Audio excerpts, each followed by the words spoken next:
Hello and welcome back to Minecraft Horizons modpack. Now, after last time when I set up my friction heater for my furnace out there, I took a bit of time off. I looked in the book trying to find what it was I was missing in order to turn that on and off with a redstone signal, and I figured out what it was. It was a clutch. So let me see if I can find it. Here it is. I just needed to build a clutch, and I can turn it on and turn it off with the flick of a lever, and it can be turned on and off with a redstone signal, and I can disconnect the engine from my friction heater so it doesn't overheat and damage the furnace. So yeah, I built one of those and set it up, and it worked beautifully, but I also built something else which I am about to show you, which is one of these things, and this is a industrial coil. Now, I mentioned last time that there was an item. I think I mentioned it last time that there was an item that allowed you to store energy in it, similar to a bat box or something like that. And this is that item. You can store mechanical energy inside of this. It's basically a giant coil is basically what it's supposed to be, and it can release it at a maximum speed of 1024 and a maximum torque of 1024. So you can set both of these to 1024,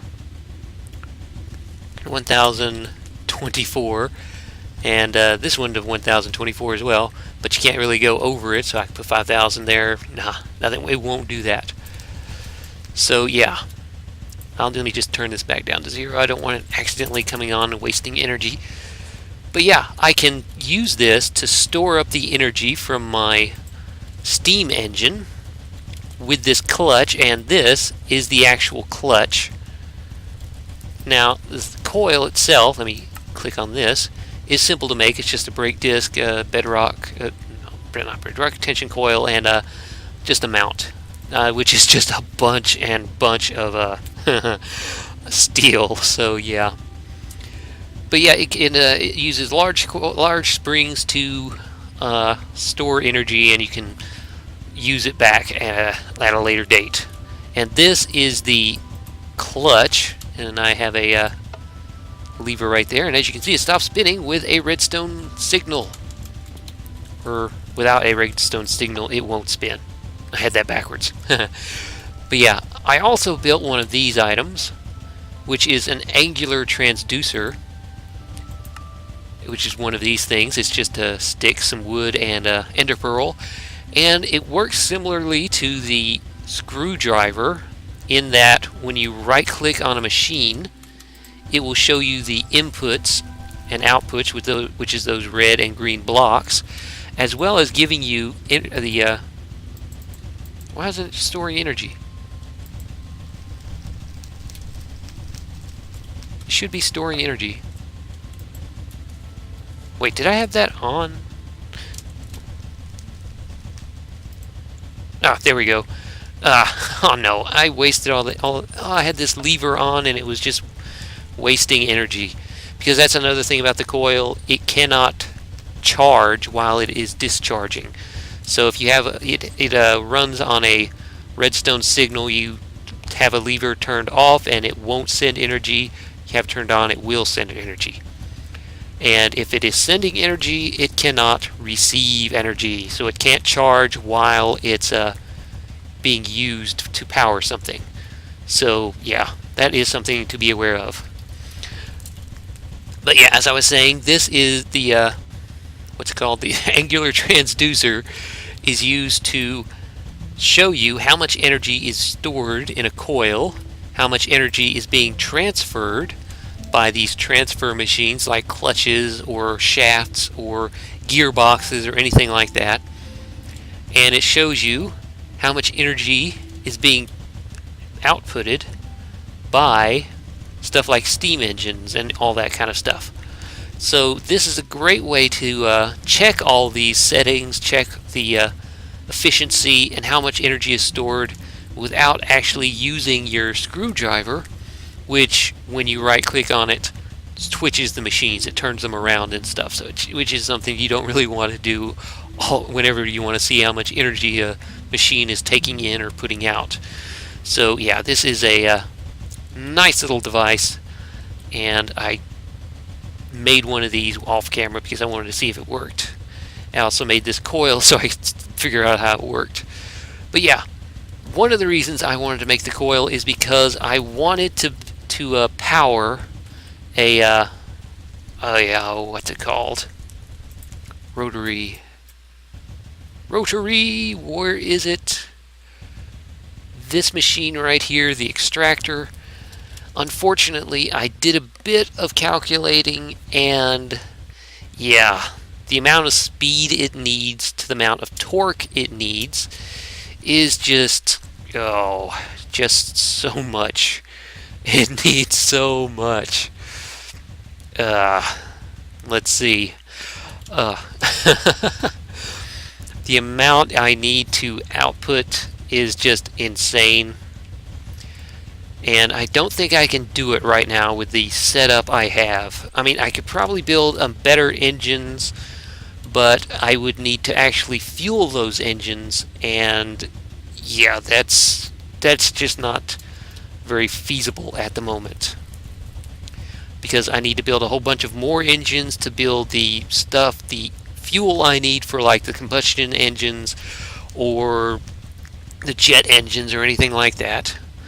So yeah, I would have to build a whole bunch more machines in order to build and get that extractor set up and fully powered. So that's going to take some time. And I could do it with 4 of these. I've actually figured it out. I could build 4 coils, charge them all the way, feed the energy they output through gearboxes, and dial back the torque to increase the speed in order to get just what I need in order to do it. But I also need to lubricate those gearboxes with a lubricant you have to grow from seeds. You have to grind up seeds in order to get the lubricant, so there's a whole other thing I have to do. Oh, there's just so much I need to do in order to get this stuff set up. But yeah, I guess nobody wants to sleep. Or not. I guess no one wants to sleep. But yeah, one of the things I need to start doing is getting the seeds I need to grind up into lubricant, because I will at some point need lubricant. So I set up a little farm area with a little box thing here. Just a little thing. And I hoed some ground. And I gathered up all the seeds I've picked up so far, which some of them just randomly off the ground when I was hitting grass. Brussels sprout seeds and blackberries. Blackberries you can actually take along with blueberries, and you can put them in your crafting window, and they give you blueberry seeds and blackberry seeds. So I think I'm going to plant some of these. I think it's canola. Did I get any canola? I don't think I've gotten any canola yet. Water artichoke, turnip, ender lily seeds, pineapples, standard stuff like that. So I'm just going to grab all these. Now, something to note, I did find these ender lily seeds inside of a chest, and from what I understand, ender lily seeds are rare. You can only find them in chests, and I don't really want to screw them up, so I'm going to take them right here, put them in their own little segregated area so they're nice and protected. Let me do a little bit more right there. And I'm going to go ahead and plant these down, because apparently ender lily seeds give you ender pearls.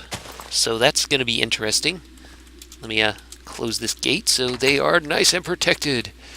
And I'll start planting everything else. So we've got some corn, which I got some tomatoes, some celery. I only have one of each of these seeds. Artichoke. Can't plant artichoke. Witchery. Water artichoke. Can I plant on water? Ah, I can plant it on water.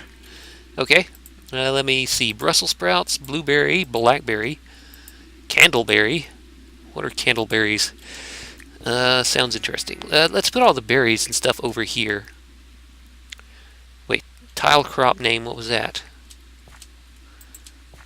There. Tile crop name. Apparently these are a bit buggy or something. Candleberries, I'll put all the berries over here, I guess. And I just want to get a bit of organization on this, just so I don't have random crap everywhere.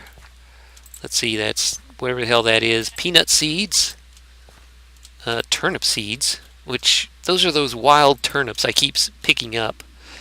In fact, there's probably one around here. Oh, I guess not, maybe. I don't know. Bop. And that's rutabaga. What is rutabaga? And my screen froze. Okay, standard crops. Potatoes. Yummy potatoes that I stole from some villagers. But I'm sure they don't mind. They had plenty.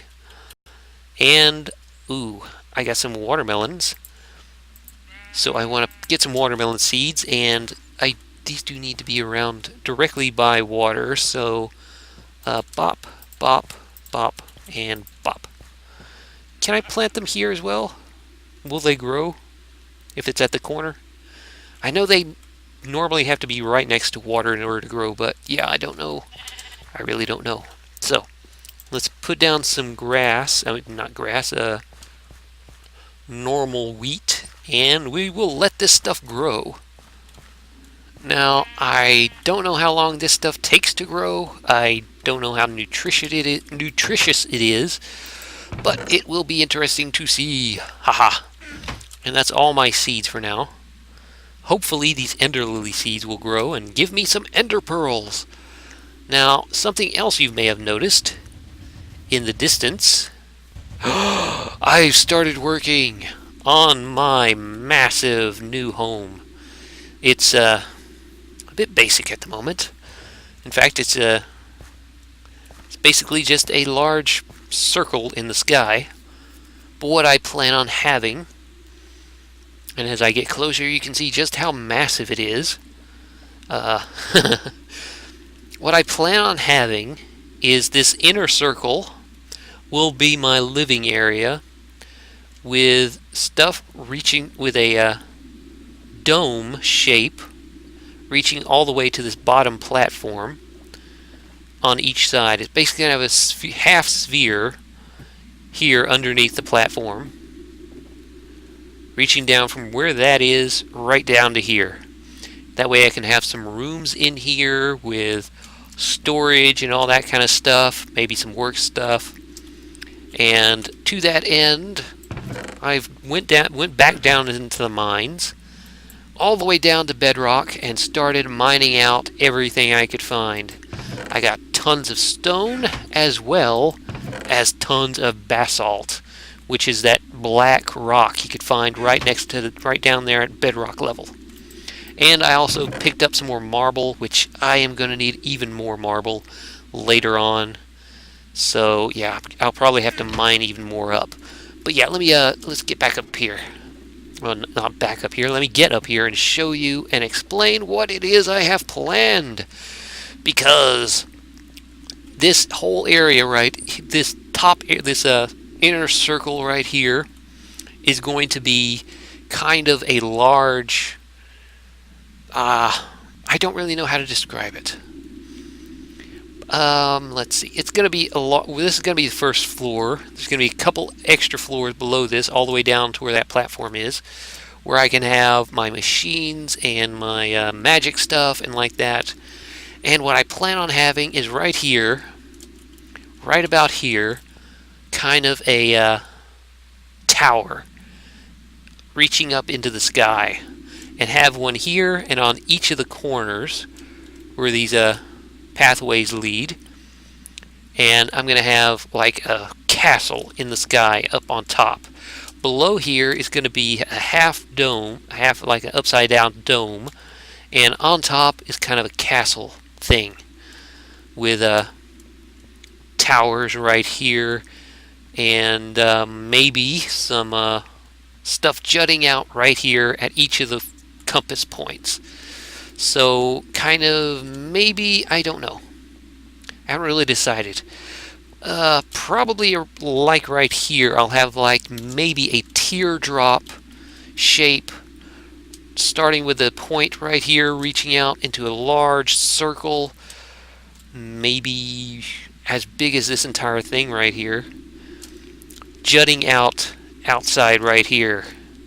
That way I can have any of the magic stuff, because I know for, I think it's one of the other magic mods, as Ars Magica or Witchery, you need to have circle magic and like that, so you need a large platforms, large flat areas you can put your circles on, so this will be that. So if I can have a large circular platform right here, that is what I'm going to do. I'll have that for witchery circles or Ars Magic circles and like that, and I'll have one of those on each of the compass points right there, like one for my infusion altar, one for circles, one for any of the other big magical machines and multi-block structures that need to be built, and maybe one for a silverwood tree. And for the places right here, I haven't decided where exactly I want to have the pillars supporting this place. I haven't decided if I want it underneath the 4 compass points or the 4 square points right here. If I have it at the square points here, I might have a second series of towers. That might be a good idea. Or I might actually change it up and have the circular platforms here. Oh, I haven't really decided. Oh, so much I need to do. I still need to fill this in. But I don't really want to do that until I get the basic shape done, because I don't want it to be too dark down there and have mobs just spawning on top of me while I'm building. So I'm waiting on that. Plus, I need some more marble. I think I have enough basalt to start building, and I definitely have enough stone brick. What I think I'm going to do is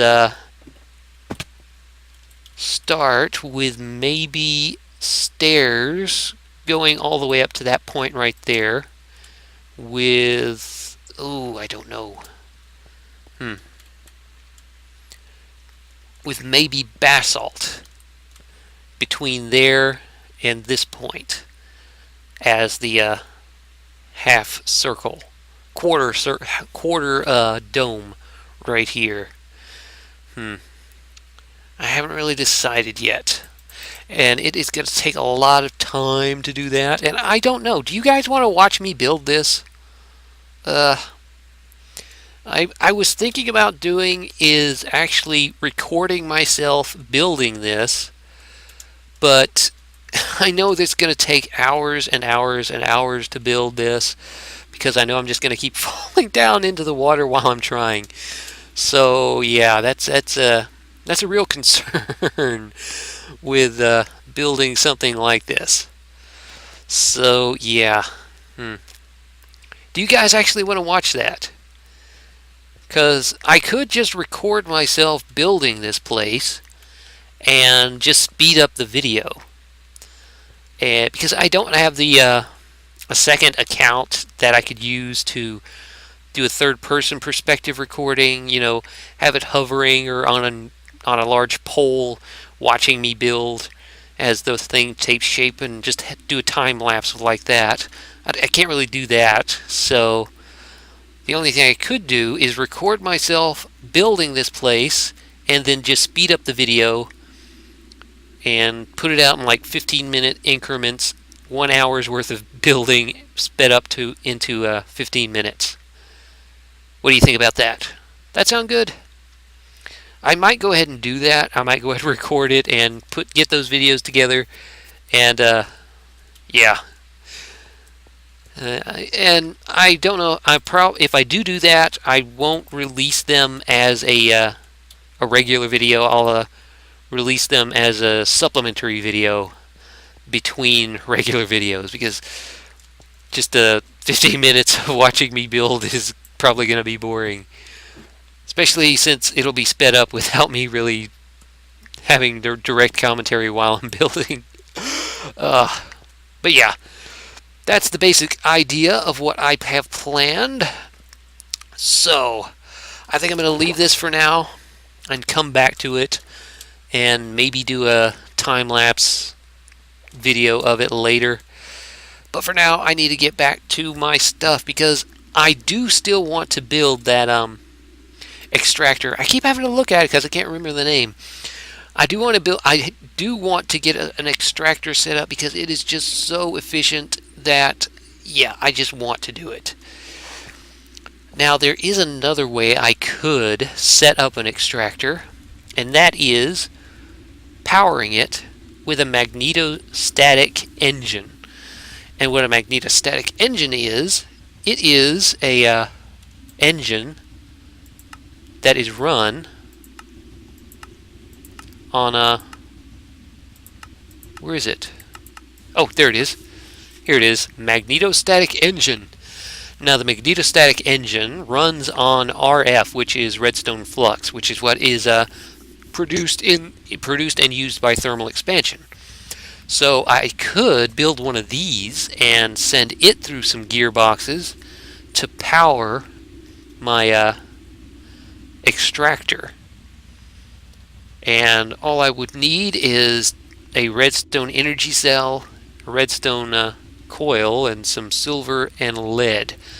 Now, in order to get the redstone energy cell and redstone reception coil, I need to build basically all of the basic thermal expansion machines, the pulverizer, the magma crucible to melt redstone, all that stuff. I need to build that, which is what I think I might be doing today, or I'm not really sure. How long have I been recording? Let me check. So I might do that in the next episode. So I think I'm going to cut here and come back with the next episode in a few minutes. So see you then. See you in a bit. See you in 2 days. 2 days, whenever the next video comes out. Yeah. Anyway, bye. See you then.